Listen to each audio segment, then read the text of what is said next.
तुम कौन हो और यहाँ क्या कर रहे हो। फिर वह लड़का कहने लगा, दिव्या मैं तुमसे बहुत प्यार करता हूँ और मैं कई वक्त से तुम्हारे पीछे पड़ा हूँ। दिव्या तुम बहुत सुंदर हो। वह लड़का दिव्या को बहुत परेशान कर रहा था। उसी वक्त मुकेश दिव्या को ढूंढते ढूंढते ऑफिस आ पहुँचा। मुकेश तक की दुनिया में जी रहा था अब क्या होगा, क्योंकि दिव्या और वह बदतमीज लड़का दोनों ही ऑफिस में थे। मुकेश सीधा अपनी ऑफिस की तरफ जाने लगा। जब दरवाजे के नजदीक आया तो उसके होश उड़ गए, क्योंकि उसी वक्त वह लड़का दिव्या को कह रहा था कि दिव्या तुम बहुत खूबसूरत हो और मैं तुमसे बहुत प्यार करता हूँ और आज मैं तुम्हें पाकर ही रहूँगा। दिव्या उस आदमी से घबरा गई थी, इसीलिए कुछ बोल नहीं पा रही थी। मुकेश ये सब सुनकर बहुत गुस्सा हो गया।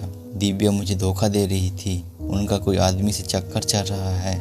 मुकेश ने जब दरवाज़ा खोला तो वह आदमी दिव्या को अपनी बाहों में लेकर खड़ा था। दोनों चौंक गए और उस लड़के ने दिव्या को छोड़ दिया।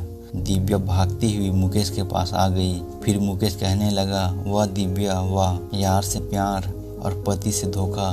मुझे आज पता चला कि तुम मुझे धोखा दे रही थी, इसलिए तुम रोज वापस आ रही थी ताकि तुम अपने यार से मिल सको। और फिर मुकेश दिव्या को मारने लगा। उस आदमी को भी खूब मारा और अपनी कंपनी से निकाल दिया। दिव्या ने मुकेश को बहुत समझाया कि मेरा उस लड़के से कोई लेना देना नहीं है। वह जबरदस्ती मेरी ऑफिस में घुस आया, मुझे पता भी नहीं था और वह लड़का तो मेरे साथ बदतमीजी कर रहा था। और आप मुझ पे शक कर रहे हो, मैं सिर्फ आपसे प्यार करती हूँ। मगर मुकेश ने दिव्या की एक भी नहीं सुनी और मुकेश घर वापस आ गया। दिव्या भी घर आ गई और मुकेश दिव्या को मारना फिर से शुरू कर दिया और कहने लगा, आज से तुम्हारा और मेरा रिश्ता खत्म हुआ। मैं ऐसी धोखेबाज पत्नी को रखना नहीं चाहता, चली जा। फिर दिव्या ने कहा, मुकेश आप क्या कर रहे हो, मेरी कोई गलती नहीं है और अब मुझे इतना मार रहे हो। मुकेश ने दिव्या को अलग होने पर मजबूर कर दिया था। फिर दिव्या ने कहा, तो सुनो मुकेश, आज मैं खुद तुम्हारे साथ रहना नहीं चाहती, क्योंकि मैं तुम्हें अपनी जान से भी ज्यादा प्यार करती थी और आज तुमने मुझे धोखेबाज का नाम दे दिया।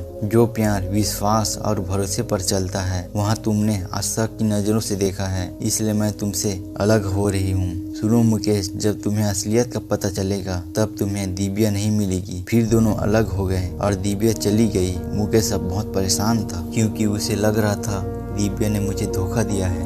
मगर जो भी हो, सत्य एक दिन सामने आता ही है। मुकेश को ऑफिस जाए 2 दिन हो गए थे। मुकेश आज ऑफिस जा रहा था। मुकेश सीधा अपनी ऑफिस में आकर बैठ गया। वह 2 दिन से ऑफिस नहीं आया था, इसलिए मुकेश अपनी कंपनी के सारी सीसीटीवी कैमरे के रिकॉर्ड चेक कर रहा था।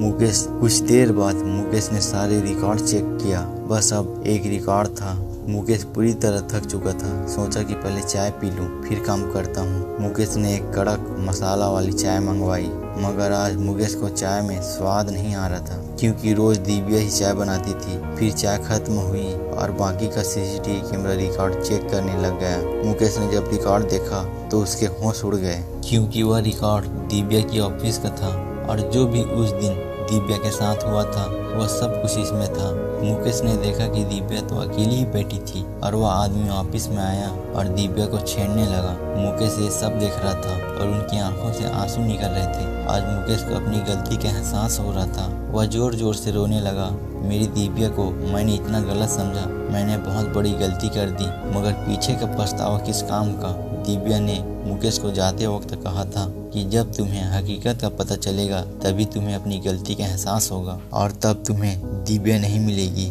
और मुकेश दिव्या को ढूंढने के लिए निकल पड़ा। मुकेश दिव्या को 2 दिन तक लगातार खोजता रहा, मगर दिव्या का कोई पता नहीं चल रहा था। फिर अगले दिन पता चला कि दिव्या ने आत्महत्या कर ली। मुकेश को दिव्या की लाश मिली।